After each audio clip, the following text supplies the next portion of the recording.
海峡论坛啊，那民进党说，第一个，去年中央官员不能去啊，中央官员不去，人中央官员是他嘛。今年地方的首长不能去，而且这个我看决定也就是在举办前几天才决定的，没错。这是你要早一点告诉人家嘛，对不对？人家都已经准备要去了啊，说不能去啊。那台东啊，因为它的这个世家啦什么很多农产品是大陆是一个市场哈，也不是说只能卖大陆，但是你市场越多，那个价钱就高嘛。这个求大于供嘛，一定是这样嘛。假如你只专注一定只能卖这个市场，那大家就杀你价。所以他总是希望说多一点市场，谷贱伤农嘛，哦，尤其今年水果这个产的还不错啊，因为气候啊等等啊。那所以饶庆林不能去，那不能去呢，他就做了一个视讯，这个很正常嘛，你不能去啊，很多时候那你就用个视讯吧啊。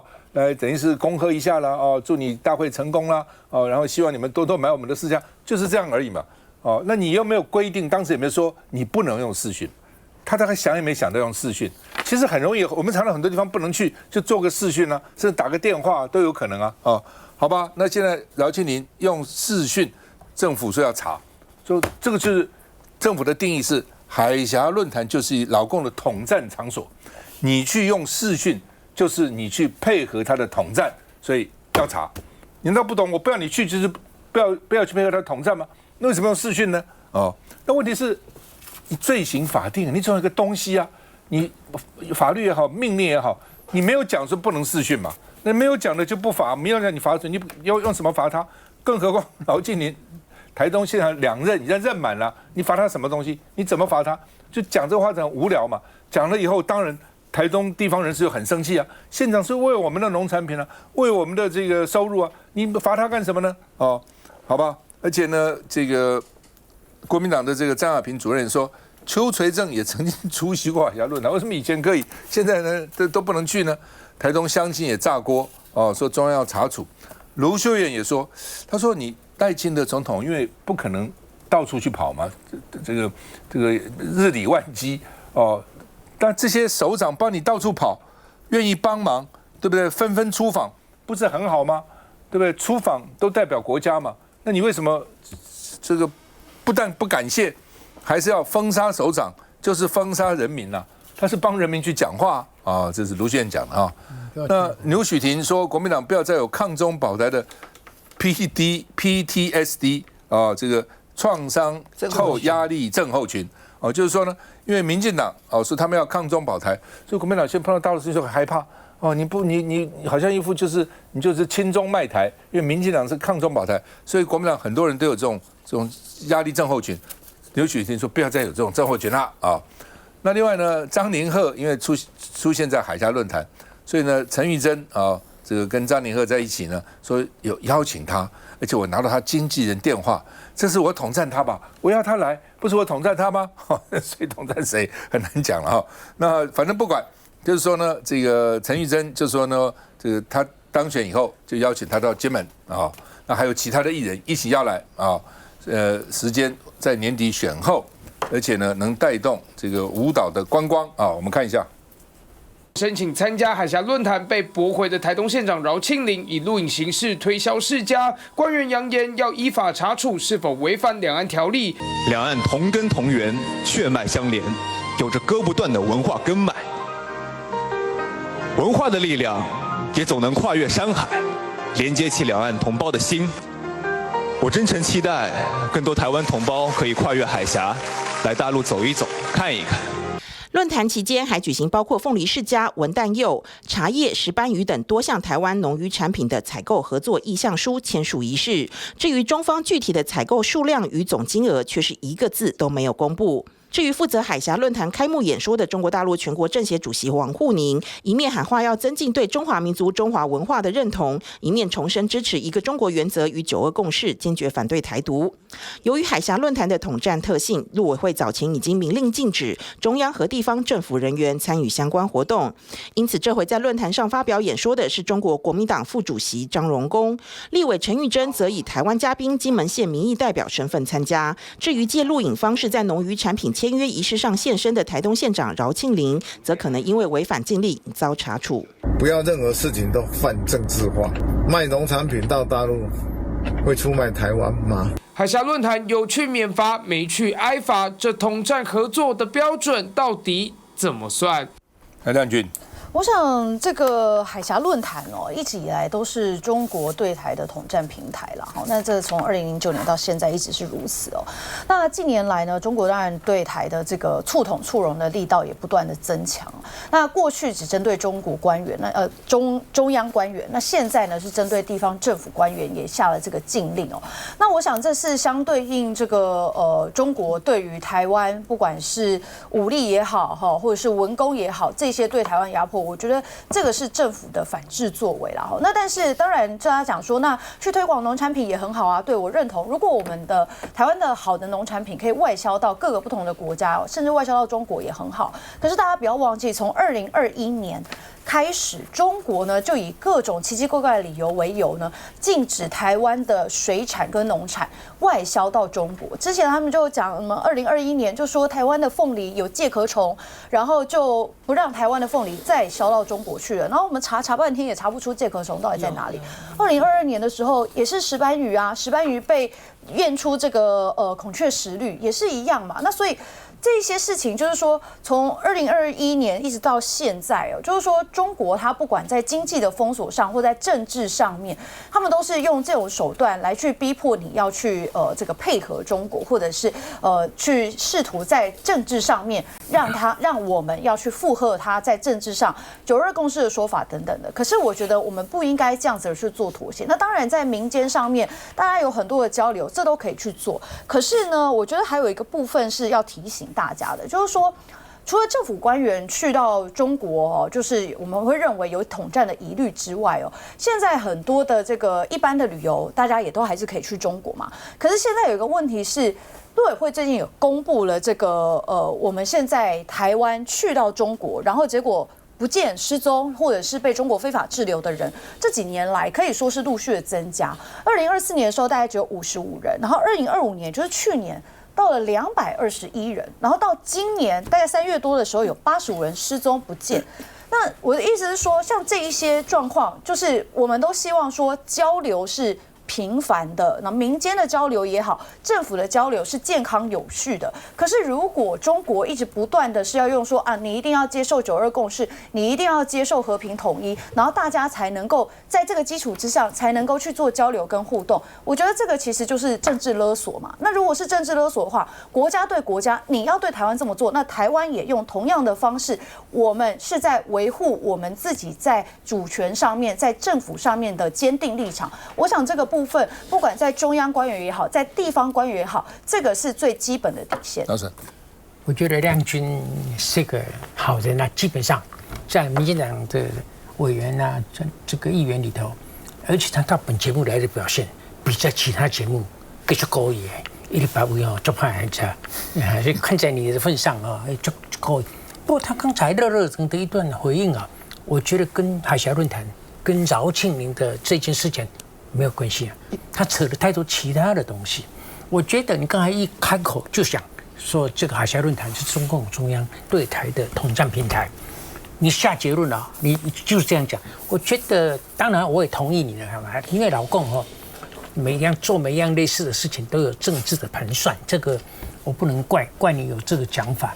但是是不是统战平台也要看你基本上是同意不同意说两岸要共荣要交流比如说蓝营同意要共荣要交流，就比较不认为这是去被统战或是统战。那绿营看这个很紧张很敏感当然是认为这是统战平台。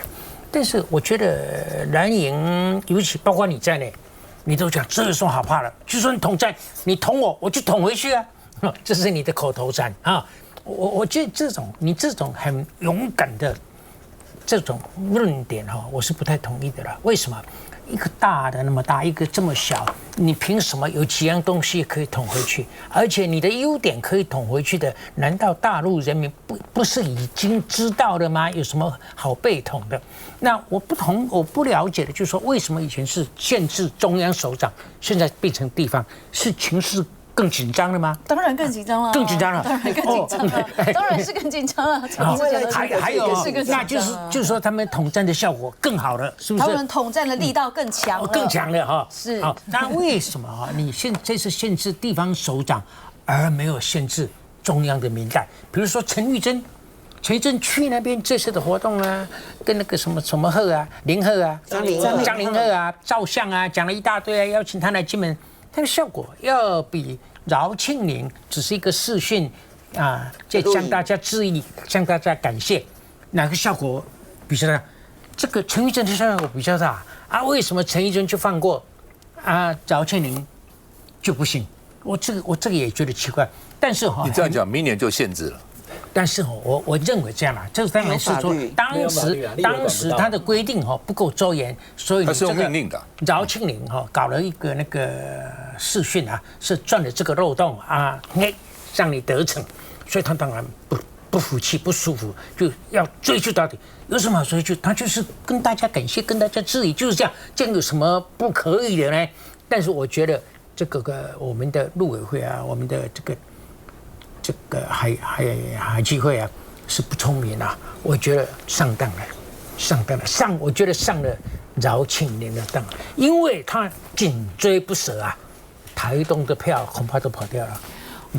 老沈，我这样哈，你一直在那个谁统战谁，统战不一定是大的统小的，我真的不这样认为。譬如说老沈，你一站出来讲话。腹有诗书气自华。台湾能这种人才真不错，这就是统战嘛。并不是说我一定要打过你才有统战，不是。真的是我到美国去游说美国国会议员，游说美国的这个部长们，人家一看台湾来的人不错，这也是统战啊，不是说一定要。你看到小小的台湾很多类似的人才，像你这样的优秀人才多的是了，到处都是。好，这是一个了。第二个就是刚刚亮君讲的一点，我一直长久以来，从马英九时代我就在建议说，两岸真的应该互设办事处。马英九也差点要设，但是当时有人反对。服贸啊。为什么？我告诉你啊。很多台商被抓，因为税的关系，不是台湾人去被抓，真的没有人去看他，没有人关心他，呼天天不应，叫地地不灵啊。那如果说你有一个办事，有一个代表，有一个人至少了解一下到底怎么回事啊，能不能做一些官方的，像美国就可以嘛，他至少可以去看啊，必要的时候我帮你找律师啊，甚至我跟政府交涉，我们通通不行。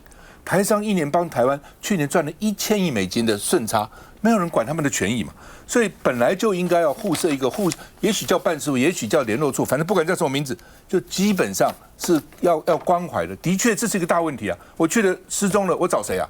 问天就叫天天不应，呼地地不灵啊。另外一个就是卖东西是这样，没有错。梁讲说卖，也许他突然停掉了，但是卖给谁都是这样嘛。不是只有给大陆这样你给其他国家也是这样。我有个朋友在大陆搞那个灯厂，最大的老美下个订单都已经发包了，突然老美说我不要了，好惨呐！就是他到时候还被人家抓，所以因为欠工钱。就做生意本来就要有风险的控管嘛，你要知道到底怎样。那做生意的人是这样你认为台中农民不知道，他也知道，能赚就赚没能赚先赚再说了。那你说宁愿因为没有风险，所以呢我就不赚。做生意人不是这样，他真的能够今天赚一笔就赚一笔，明天有怎么回事再说。但是呢，至少你那个风险要控管，我们可以，而且他经过这期的经验，我相信我们的农民也会控管风险的啦。他要做生意，他一定知道嘛。来，凤馨。我先讲一下，就是当这个民进党定义说，只要跟中国大陆交流，不管是旅游啦、海峡论坛啦，各式各样的交流都是大陆统战的话，那请问一下，60%以上的人民希望交流这件事情，到底谁来交流？就没有人可以交流嘞。再按照民进党的定义的话，任何人去交流都是要考虑被法办的人。那请问一下，还有谁能够交流？我觉得谁来面对这个交流的民意？但是我同意，就是刚刚其实亮君讲了一堆，其实都跟这一次饶庆龄发表个录影就可能被法办这件事情，其实一点关系都没有。我先第一个问说，请问一下中央政府，你是皇帝吗？请问一下法律的这个根源在哪里？你有什么法律可以去法办一个录了影然后在大陆播出的饶庆龄？第二个部分就是民意的部分。刚刚当然我同意，就是说，其实每一个人，其实即便是农渔民，他们其实都在考虑他们的风险。今天你卖给日本没有风险吗？日本只要也跟你讲说一个果虫，我告诉你是全批退货。请问一下，没有吗更严格？其实它是更严格。那中国大陆这几年，它是从很宽松变成了照规定行事。好，那大家就觉得说，好，这是政治一场，姑且不论，我们反正农渔民大家现在心里头有一把尺，然后去看那个到底那个严不严。但问题，作为父母官这件事情，打开市场有什么错？对于台东的农民来说，因为我们知道世家也好，凤梨世家99%在台东生产，而且世家是一个不耐保存的农产品，到目前为止还没有发展出足够的冷藏技术，可以让它寄运到很远的地方，所以你在其他市场几乎没办法，你不可能运到东南亚，因为它本来就是热带的这个水果。那日本其实这个运输的效果就会受到很大的影响，所以为什么中国大陆会变成最重要的市场？因为地方近，而且他们的这个温带的地方可以吃我们的热带水果，这主要的原因啊。那今天当台东县长替农民找出路的时候，民进党说要去法办这一位这个县长，我要告诉各位，今天不是只有台东县而已，台东县的农民每个人都感同身受，然后就很清楚的知道，我就不知道经过这件事情之后，民进党是台东不要选了是不是？可是不是只有台东哦，你要知道其他的各个县市的农民都会有感同身受的效果。休息一下再回来。民进党。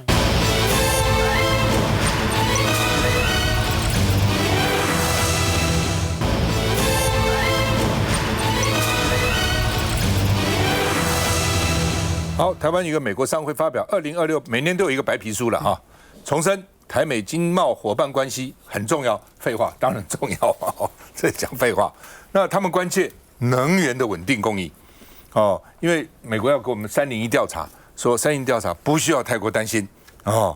那但是能源稳定很重要，而且呢，301调查也不是针对台湾，也不是只针对台湾，所以台湾还是重要的贸易伙伴啊。那另外呢，他们把 ART 的落实认为优先关心的议题啊，所以那个更重要啊。那除了这个以外呢，说绿能哦，原来绿能很夯啊，哦，很多人就靠着绿能发财啊。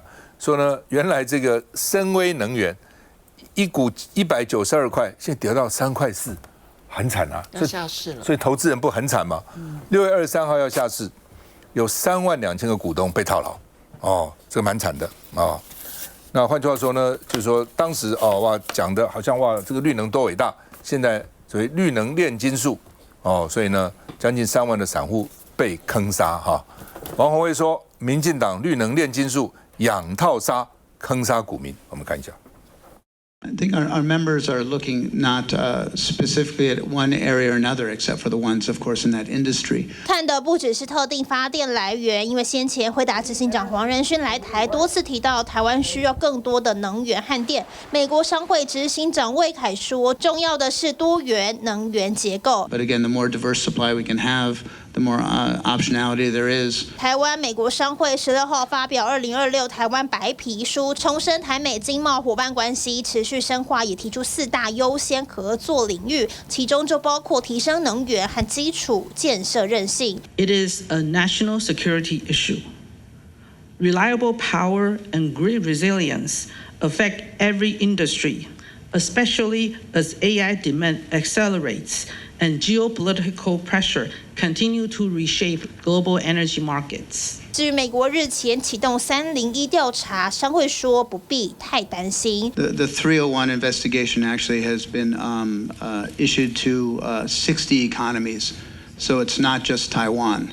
And I think in July there is a review period, and will show that the challenges for Taiwan are not there. So not too worried about that. 而白皮书也提出对华府禁言，呼吁美国国会尽速通过避免双重课税的相关法案，强调美国企业在台营运对双边经贸关系所带来的实质效益，而法案通过后有助进一步扩大合作。韩凤馨。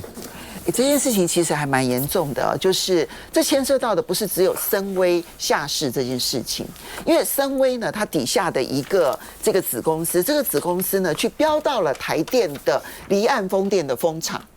那个时候被认为说，你拥有那个风场，就拥有未来的大金鸡母了。可是现在的问题是说，在新建的过程当中啊，就发现了重重的问题。为什么？因为呢，当初的这个估计都太乐观了，然后呢，就认为说呢，反正这里面呢，这个国际上面有非常多做这个离岸风电的这些案例，所以呢，一定能够成功。但没有想到是，其实台湾海峡的那个包括了东北风啦、西南风啦，每一年其实对于整个的新建过程造成很大的影响。然后过程当中呢，又发生了。川普当选了之后，他非常讨厌风电，所以呢，他在美国是全力的阻止各式各样的风力发电的发展。全世界的风力发电其实都遇到了困境。那国际上面这些风力发电当初招标到的这一些国际上面的风力发电的公司一退出了。好，现在几个问题来了哈。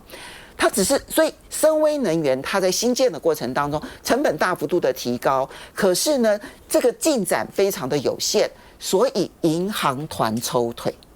它今天弄到无以为继，现金流是负的，是因为银行团不支持了。而银行团不支持，我们的政府有没有做任何事呢？没有，没有做任何事。他其实如果按照他手里头的这个合约的话，他未来拿到的钱是比他的工存款要来得多的。可是他做不下去了，好，所以呢，这一个风场未来能不能够继续做下去？龚明鑫经济部长说一定会做下去，但是很多人都怀疑你做得下去吗？现在还有人要接手吗？而这个风场发生问题，只是他一个风场发生问题嘛？其实好多风场都发生了问题，所有的外国公司全部都撤退了。那现在留下的这些国内公司，很多都是金额非常小，资本额非常小，其实很难以支撑这么大的一个工程。然后中间银行团又不支持，经济部在这边纳凉。那我这边就要说，第一个是，那这些离岸风电做不下去之后，对于我们的未来的能源供应会不会产生重大的影响？第二个部分是这件事情没有任何的支持的背后，跟改朝换代有没有很大的关系？那我们没有政党轮替哦，但问题是在蔡英文政府任内的时候，绿能就是好。不管是太阳能的部分，或者是风力发电，这中间也发生了各式各样的弊案，好，那问题都非常的多。结果到了赖清德上任了之后，其实你要知道，这些风力发电也好，太阳能发电都是弃之如敝屣，就像是丢卫生纸一样。那可是问题，那牵涉到我们的能源供应啊，非常的重要，它弃之如敝屣。它现在全力发展的叫做无人机，其实情况是一样的。当初呢，在绿能的部分，觉得只要我砸钱，我就可以砸出台湾的能源，反正政府有钱嘛，拼命的扶植，所以呢，所有的绿油友都进来了。现在换另外一批的绿油友，砸钱，然后去发展无人机。我要告诉各位哦，无人机现在全世界公认说，中国大陆以外发展的最好的其实是乌克兰，因为战争的关系，它有实际的需求，然后也实际发展的很好。纽约时报去报道说，哎呀，乌克兰的无人机发展的真好，它终于能够自主性的发展了。经过了这么多年之后，它的自主率60%，剩下的40%还是依赖中国大陆。我们还迷信说我们砸钱就能砸出一个无人机国家，对吗？还是砸钱之后，就像深威能源一样，个个都成为伟大不掉的公司，这才是我们真正大的问题。可是我们的军队现在非常依赖无人机发展哦。对，不只是美国商会很担心啊，大家看看，才最近到台湾的黄仁勋，他在多次演讲中都说到台湾缺 energy， 沈伯安又说 energy 不等于 electricity， 后来黄仁勋又说多次需要 electricity， 需要电力，所以他这个问题连他也很忧心。赖清德跟他说，要接待他，好好的带他去看一下台湾对于能源的规划等等，结果黄仁勋好像给他这个已读不回吧，他就去韩国了。所以看起来大家问他说，黄仁勋你觉得台湾真的有能源问题？他说 maybe， 可能够吧，可能不够吧。可是大家看很清楚啊，我们回到第一题，其实当时荷姆兹海峡封锁的时候，经济委员会好多人质询经济部长，经济部长也很担心。大家没有想到一个这么遥远的战争，让台湾陷入了一个能源韧性的问题，甚至是国安危机。经济部长说，如果真的没办法的话，就把一些除役的这些燃气厂就打开好了，因为我们不知道战争什么时候才会结束。现在也是一样，它虽然有60天，可是你不知道60天后他们谈判谈得不好会发生什么问题啊？刚刚凤馨姐讲得很好，很多这些绿能的外商，他退出的时候是满纸血泪哎。他说他在台湾的时候没有想到水这么深，所以我在卫环委员会质询环境部，现在有很多离岸的风机是大型的垃圾。第一，没有人会维修，因为之前是这些外国厂商去装置的。第二，再来他就谁要来回收他们？他们回收以后要变成什么呢？没有人有答案，大家只知道说民进党的再生能源就像这样子泡沫化，一下子很多人去投资，但是呢，说到底，最后它用得上吗？用不上。我们如果要发展 AI， 需要的是24小时稳定的电力，而不是有太阳的时候、风大的时候才可以产生的电力。那我们从这些问题里面就发现说，为了赶这个非核家园的政治时程，很多案子就急就章了嘛。从选址啦、环评啦、地方沟通、融资、工程履约、后续的维护，每一个节点都会被找出问题。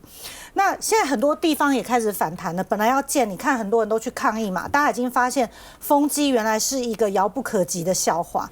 可是厂商在意的是什么？厂商在意的是你眼前现在就确定可以用的电，而不是政府简报上说未来我们绿能可以到几%到几%，国际投资人也不会放心的。所以我觉得至今我都觉得几个月内赖总统宣布核电除役，再来又说核电要重启，到底谁要为这个错误的能源政策负责？这里面造成的供电压力，还有种种的弊案，都是我们每天立法委员在质询的议题。可是呢，民进党做不好就说你不拨补是不是？你不拨补台电，那全民电价要上涨，那由你来买单。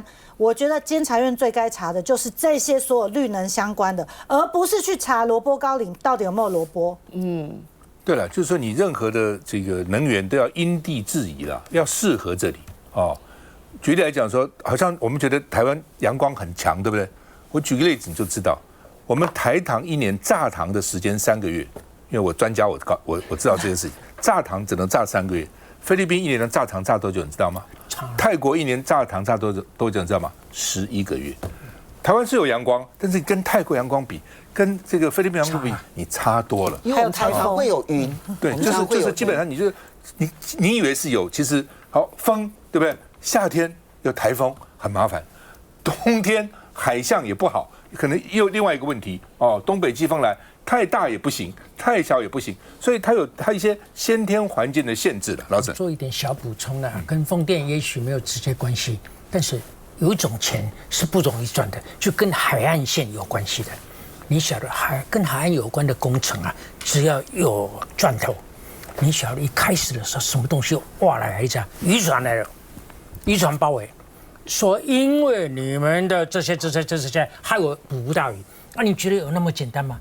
这些来包围的渔船的背后是谁啊？你晓得是谁？对，是黑道。不一定啊。对了，黑道也不一定。我提供你，好像你还说我举例给你，我自己有亲身之痛啊。我台北要做污水下水道，要在这个外海6.6公里在海里面排放台北的卫生下水道，那时候就要做啊，做刘清在台北县长啊，就说不行，这个港口不给你用，因为你在那边要港口要整补啊。为什么？因为你要补偿渔民。我们说好啊，那我就补偿渔民啊，没有关系，我给渔民补偿，损失多少钱我补偿嘛，还不行？为什么呢？要台北市跟台北县签约保证补偿。台北市黄大洲那个时候市长，台北市不要跟台北县签啊，那时候还有个台湾省啊，台北市只愿意跟台湾省签，跟台湾省来平行啊，跟台北县你比我低一级，我干嘛跟你签呢？台北市不签，尤其就不签，我就不让你使用这个港口，就不让使用。后来怎么办？我找了当时的环保署副署长李庆忠，我说庆忠，你给我坐到尤清办公室门口，你给我坐到黄大洲办公室门口，要说服他们一定要签，不签我们不能动工啊，不能动工啊！而且1年我刚刚讲过，夏天有台风不能够海上铺管，冬天有东北季风又不能铺管，1年只有2-3个月能够铺那个管，到后来慢慢的克服的工程，慢慢有经验，开始就是这样子啊。可乐李庆忠啊，每天都是说，人家大博士李焕的儿子啊，坐在尤清办公室门口，坐在黄大洲门口。后来终于他都要被我们感动了，说好了，不要尤清跟黄大洲签了，两边的公务局长签吧。台北县政府的公务局长跟台北市政府公务局长不要透过省政府才签成，光这个就搞了多久时间了？休息一下再回来。我告诉你。